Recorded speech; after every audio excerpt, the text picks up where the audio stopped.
Welcome to Blizzard Fire. We hope this video helps fire up your solution. In this video, I will explain how to make buffalo chicken. First, let's gather our essential ingredients for this delicious dish. You will need about 1.5 pounds of boneless, skinless chicken breasts or thighs, which is roughly 680 grams. Also, have on hand a half cup of your favorite hot sauce, 4 tablespoons of unsalted butter, and 2 tablespoons of white vinegar.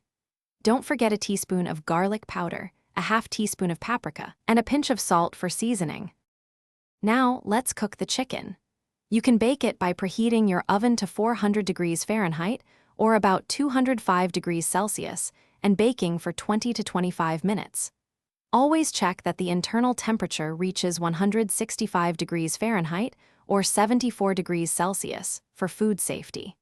For a quicker method, pan-sear the chicken for 5 minutes per side, then reduce heat and cook for another 5 to 7 minutes until done.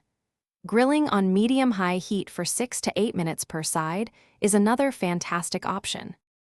Next, we'll create that signature buffalo sauce. In a small saucepan, melt 4 tablespoons of unsalted butter over low heat.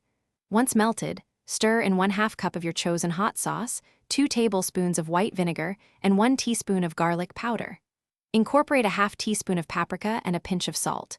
Whisk all these ingredients continuously until the sauce is smooth and thoroughly combined. Remember, you want it warm and emulsified, but avoid bringing it to a boil. Finally, it's time to bring it all together. Once your chicken is cooked through, you can either dice it into bite-sized pieces or shred it using 2 forks. Then, transfer the warm chicken to a large bowl and generously toss it with your freshly prepared buffalo sauce. Make sure every single piece is evenly coated to ensure maximum flavor in each bite. Serve your delicious buffalo chicken immediately with classic accompaniments such as creamy blue cheese dressing, crisp celery sticks, or refreshing carrot sticks. Thanks for watching. If you found this helpful, don't forget to like and subscribe.